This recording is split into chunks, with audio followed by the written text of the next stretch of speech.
Hi! Ako si Jesse Flores Fishcraft. At today, gagawa tayo ng isang ghost hunting. At di lang ghost hunting, isang vlog. Papakita ko sa inyo kung paano ako umaksyon sa mga gantong sitwasyon. So, nitong mga nagdaang taon, nagdaang buwan, sunod-sunod na ang aksidenteng nangyayari dito sa Silang Bypass Road. Ito.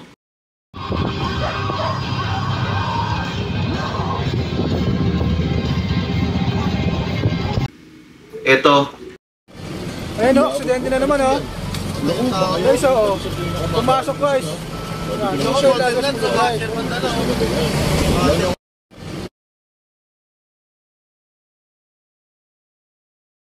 Aksidente na naman guys. Silang Cavite yan guys o. Ayun o. Isang pickup at saka Innova guys, nagkasalubong. Ayun o. Grabe. Matulin to sigurado. Ayun o. Tingnan naman. At ito.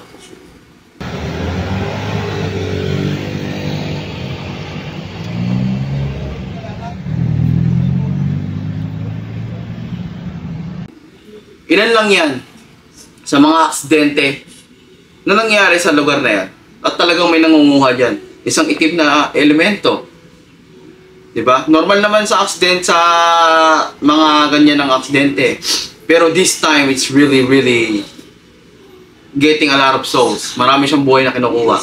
Until, nang kami na mismo nakaranas, nung dumaan kami doon, ng aksidenteng na-witness namin.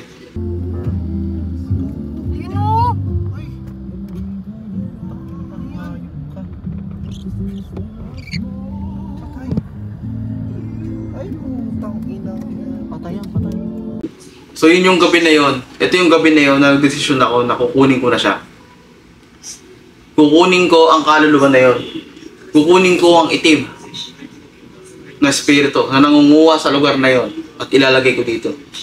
I'm gonna take him. I'm gonna make him acknowledge me. Gagamitin ko ang makapangyarihan niyang kapangyarihan sa kabutihan. So yun.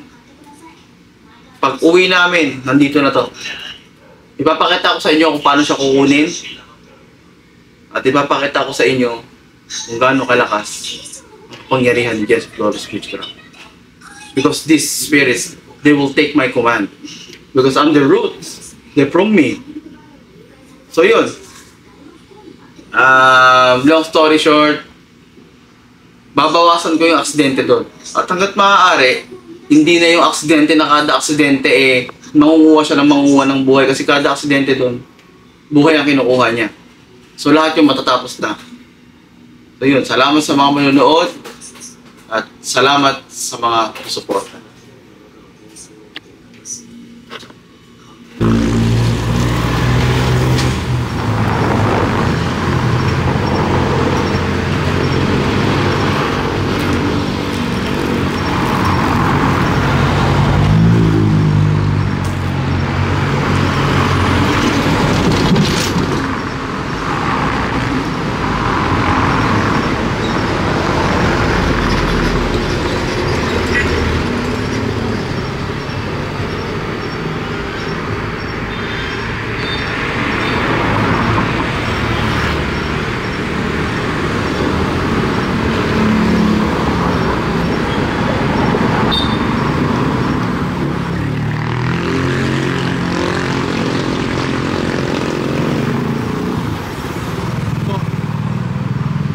Nandito na sa bote na to.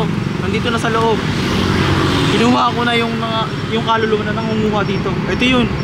Kung saan nangyari disgrasya na yun. Sa lugar na to, yan, Pilot Siyempre. Sa lugar na to, dito maraming namamatay. So, ngayon, matitigil na yung mga mamamatay dahil nandito na ngayon. Iuwi ko to, gagawin ko kanino ko.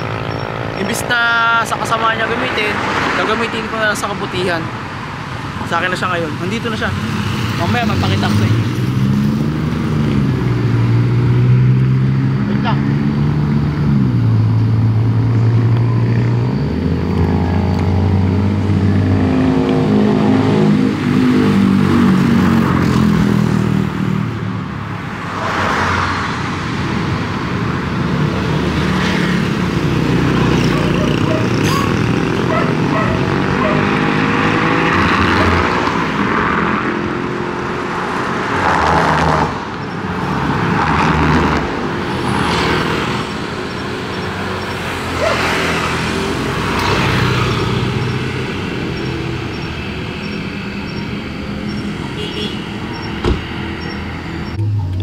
ito guys, patunay ito na yan. Laging importante sa akin ng vape kasi dito yung usok. Sa usok nila makikita ang tunay na itsura at tunay na presensya ng mga espiritu. Kaya malaking bagay sa akin yung vape ako ng vape. At malaking bagay sa akin yung vape. So ito, nandito na sa loob yung kaluluwa nun. Hindi siya kaluluwa ng tao, kundi siya ay kaluluwa ng isang espiritu. Pero maniwala kasi hindi kaya ko siyang gamitin sa kabutihan. Ganun ang power ni Jesse Flores Witchcraft. So ayan, nakikita nyo ha. Usok yan guys, usok yan. Usok yan. Hindi lumalabas yung usok. Diba dapat lalabas yung usok? Diba? Nandito na siya nag-stay kasi patunay na meron siyang laman na espiritu. So nandito lang siya. Ito sample Diba may laman na to. Ayan. Ayan, nakikita nyo? Kita ba pre? Ayun, meron sa loob. Siya lumalabas. Papatay yung aircon Papatay yung aircon. So lalagyan ko siya ng usok pa ulit.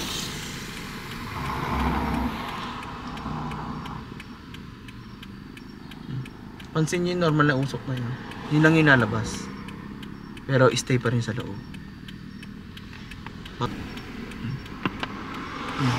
Ito nyo mubugan naman may ano yan, may usok yan pre. May usok yan sa loob. Tunay na nandito sa loob. Yung pagtawag ko kanina sa kanya,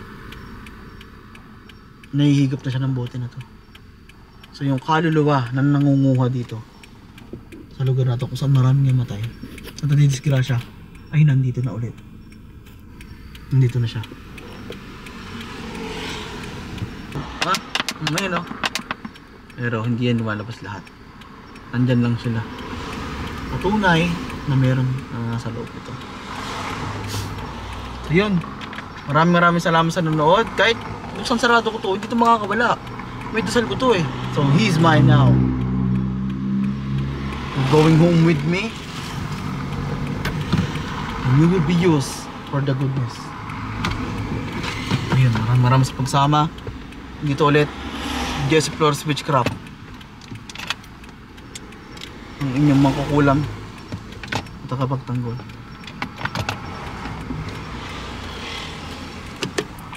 Salamat boy.